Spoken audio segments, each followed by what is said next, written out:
تعبت كتير، ما كنت متوقع الأولاد صعبين لهالدرجة، بضربهم ما بيسمعوا، بصرخ عليهم بنهار ولا في شيء عم بيأثر فيهم، بحسهم بيكرهوني فوق كل تعبي، عم بخسر حالي واخسرهم واخسر بيتي. هذا السؤال بيوصلني بشكل يومي تقريبا بكل المراحل سواء كبار او صغار، الكل عم بيشكي العذاب والعقوق والنكران من اولادهم. خصصت اجاوب عليه بفيديو خاص لتعم الفائده واعطيكم حلول تريحكم وتوضح الموضوع وحله وين الخلل. انوي من هالفيديو يكون بدايه راحه ببيوتكم وعلاقه مميزه مع انفسكم واولادكم باذن الله. قبل ما ندخل بالموضوع بدي اطلب منكم تسجيل اهم النقاط. رح شارك معكم بنهايه الفيديو بخطه عمل تساعدكم خطوه بخطوه برحله التغيير وشو الخطوات العمليه المطلوبه منكم. اول مرحله بدنا نبدا فيها هي انا ضروري ضبط وضعي. بعدها المرحله الثانيه رح ننتقل للاولاد.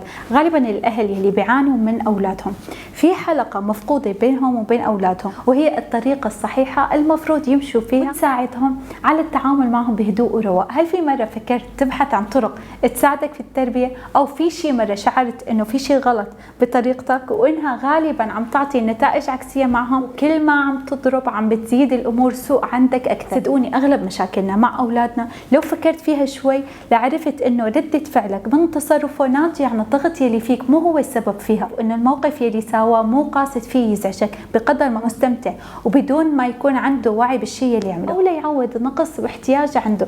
رده فعلك الغلط مع تصرفه عم بتكون السبب لزياده مشاكله وكرهه. دائما تركيزنا والبرمجيات اللي تبرمجنا عليها من صغرنا هو بر الوالدين وعقوبه العاق لوالديه، بس ولا مره فكرنا كيف تجهز اولادك ليبروك يحترموك.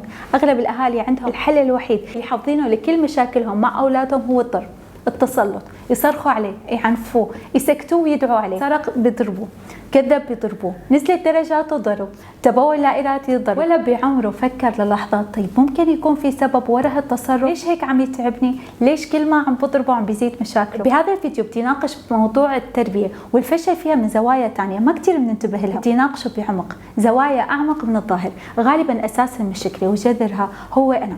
المشكلة من عندي، أولادي انعكاسي. كل ما كنت متصالحة مع نفسي كانوا أولادي متزنين مريحين بارين، والعكس صحيح. الأهل الغير متوازنين الغير منسجمين مع أنفسهم بيكون أولادهم مصدر قلق وتعب وشقاء لهم. ما في شيء رح يضبط بحياتك قبل ما تضبط حالك، تحل المشاكل والخلل اللي عندك. إياك تفكر للحظة إنه أولادي وأنا حر فيهم، لا مالك حر أبدا، وهي أكبر سبب حقيقي لشقائك معهم. كل ظلم أو سوء التعامل معهم راجع لك. هدول أمانة عندك، أرواح مستودعهم رب العالمين بين إيديك، من حقهم إنك تبرهم قبل ما يبروك. لا تذلهم بمحبتك وباهتمامك وبعطائك إلهم، تعطيهم بدون شروط، بحبهم بكل حالاتهم بدون مقابل، ما عم بنتظر منهم شيء ولا لما يكبروا يعوضوني. أنا عوضي من ربي، رسالتي معهم بدي أديها بما يرضي الله، مو بما يرضيني ويرضي أنا يلي عندي. وهذا المفهوم كتير مغلوط عنا وغالبا بسبب فجوة بين الأهل وأولادهم وصدمة من الأهل إذا ما شافوا العوض والرد بعينهم. في أهل بيكبروا أولادهم يمكن يتزوجوا ويصير عندهم أولاد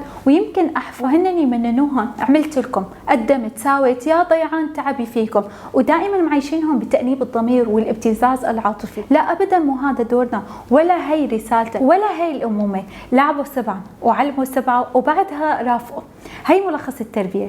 تعلموا بالقدوة، يشوف منك النموذج اللي يقتدي فيه. غالبا يلي بيصير بالسبعة الأولى من عمره أو بالسنة الأولى نازلين الكفوف على وجهه وضربوا التعنيف إذا لعب أو مارس حقوق. مرحلة رافقوهم غالبا مو موجودة بقاموسنا، بيكبر يمكن يصير 50 سنة عمره ولسه عم بيربوه.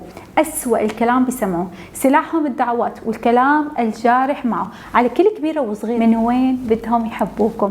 كرهتوهم بالبر وفيكم وبحياتهم، أثركم السلبي عليهم ما فارقهم. والله بتوصلني استشارات لأمها عندها أولاد وتعبانة بحياتها ومنهارة ويمكن تبكي كل مدة الاستشارة سبب ألمها وفشلها ببيتها وحياتها ومع أولادها أهلها وسوء معاملتهم لإلها وذكريات وألم الطفولة يلي عاشت معهم رافقتها كل حياتها. والله في ناس بيقولوا لي دعوات أمي علينا يلي بتهد جبال ما بتروح من بالي، وغالبا بغير وجه حق، بس لتنتقم منهم أو لتخوفهم. من حقهم إنك تبرهم قبل ما يبروك، تحبهم قبل ما يحبوك. برك لأولادك بكلماتك، كلامك الموجه لهم مثل الرصاص عم يدخل جسمهم. لو قدرت تعالجه وبقي حي وعايش مستحيل يروح أثره من قلبهم. وغالبا هالكلام السبب لدمارهم النفسي طول عمرهم.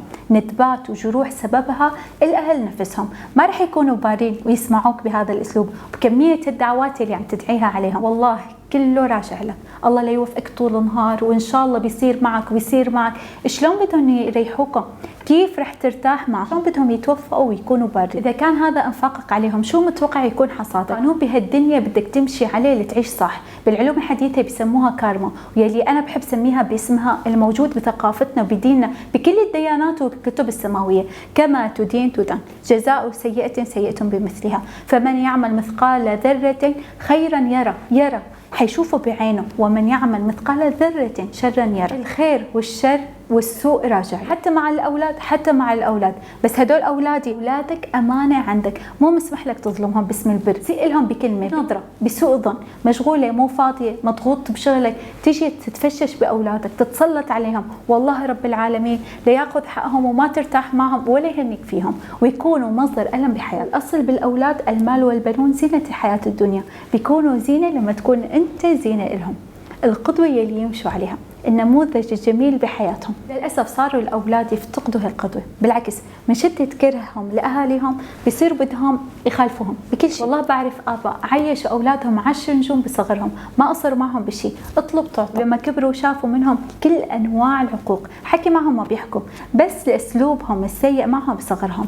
أولادك ما بدهم قديش عم تصرف عليهم، ولا بدهم طول حياتهم تربي فيهم وتبهدلهم وتكسرهم. مفهوم التربية الغلط اللي تبرمجنا عليه كل ما أقسى معه بيسمعك أكثر. صدقني هالأسلوب السبب تعب أولادك النفسي طول حياتهم، ولو ظاهرهم إنهم تجاوزوها بس هالألم جواتهم كل فترة بيظهر بأمور تعبتهم بحياتهم، فشلهم بعلاقاتهم، فشلهم ببيوتهم.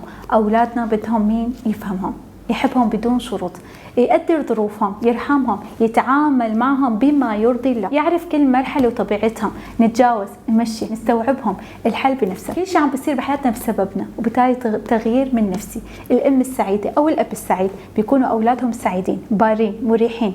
لابد لترتاح تفكر بعمق بكل موقف عم بيمر معنا، نفصل مشاعرنا عنهم، نحرر كل مشاعر الخوف والأفكار السلبية اللي براسنا، العصبية، نعرف شو سببها، نشتغل عليه. حكيت بالفيديو يلي نزلته الأسبوع الماضي كتير ضروري إذا ما شفتوه ترجع تشوفه، كيف تكون متوازن واخلص من العصبية وارتاح. نشتغل عليها نقطة نقطة، نضبطها لنرتاح وتختفي من حياتنا. بهالمرحلة محتاج نطرح على حالنا الأسئلة عن كل موقف عم يواجهك. ليش هيك عم بتصرف؟ ليش هيك كانت ردة فعلي؟ شو المشاعر اللي شاعرة فيها بهاللحظة؟ هل ممكن يكون في أسلوب تاني كان لازم أتصرف فيه؟ وتذكروا وفكروا فيها، أغلب مشاكلنا معهم بسببنا مو بسببهم، بسبب ضغوطاتنا النفسية، بسبب برمجيات اللي تبرمجنا عليها، فاهمنا، معتقداتنا. بقعد أفكر أنا شو يلي كان زعجني من أهلي، بعمل فلتر، اللي منيح باخده، يلي ما كان عاجبني بتصرفهم معي بلغيه مع أولادي. مو ضروري يكون نسخة مكررة عن حدا، ولا ضروري أعيش الألم مع أولادي بسببهم. بالعكس بحاول عوض، إذا كان في عندي نقص بإشباع الحاجات العاطفية عندي بعوضها بأولادي. هي كانت معلوماتهم عن التربية، يكون كلام أمها جارح معها ودعواتها عليها ما عم تفارقها، بترجع تعمل نفس التصرف مع بنتها، مع انه بتعرف شعور هالألم ومجربته. ليش لكرره مع اولادي؟ الزمن تغير، الوقت تغير، ربوا اولادكم لزمان غير زمانكم، ما بدنا نسخ مكرره عنا، صارت الدنيا كلها مفتوحه. اولادك اذا ما وجدوا فيكي الام الصديقه، الأب الصديق الحنون المتفهم، رح يبحثوا عنها بالمكان الغلط.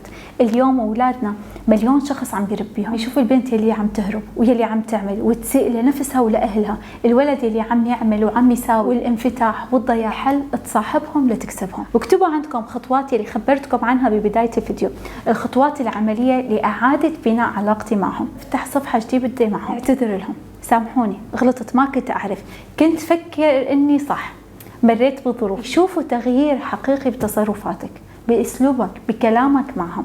اعكس الأشياء السلبية لمواقف إيجابية. كنت تدخل عليهم النكد، فرحهم. كان أسلوبك مزعج، بخافوا منك، أمنهم، حسسهم بمحبتك. لا تحبهم بقلبك، اعلن محبتك، سمعهم الكلام الطيب. والله الكلمة الطيبة مفعولها سحر، تكسب القلوب وتصفي النفوس وتقرب البعيد. بدكم تسحروهم، يسمعوكم، يبروكم بلسانكم. مراتك لما تشوفيه راقبيها، مهما كنتي مضغوطة أو مضغوط، تنحفر بذاكرتهم هاي التفاصيل، قبليهم بابتسامة ما ينسوها، دعوات تحسسهم بأمان. الله يرضى عليكم، الله يكتب لكم الخير، يوفقكم. ترن بأذانهم طول يومهم، واشتغلي على نفسك، حبي حالك، أعطيها حقها، ريحيها وارجعوا للفيديو الأسبوع الماضي واشتغلوا على النقاط اللي تخلصكم من العصبية والضغط النفسي. أولادك بدهم أم سعيدة متوازنة، أب متوازن، بعدها الحصاد بيكون حصاد تستحقوه. وهذا كمان يلي حكيت عنه بفيديو الاستحقاق. اتذكر أنت تستحق الأفضل. برجع بذكر إن شاء الله رح شارك معكم نوايا وخطط تساعد على التليجرام والإنستغرام. رح اترك روابط الصفحات تحت الفيديو، اشتركوا فيها ليصلكم كل جديد، مع رابط الأكاديمية إذا عندكم أي استشارة خاصة، بالإضافة إلى رابط دورة بناء أسس العلاقة المميزة المتاحة حاليا مجانا على موقع الأكاديمية. دامت بيوتكم آمنة مطمئنة، وجعل أولادكم برر صالحين بإذن الله. وألقاكم على خير في الفيديو القادم إن شاء الله.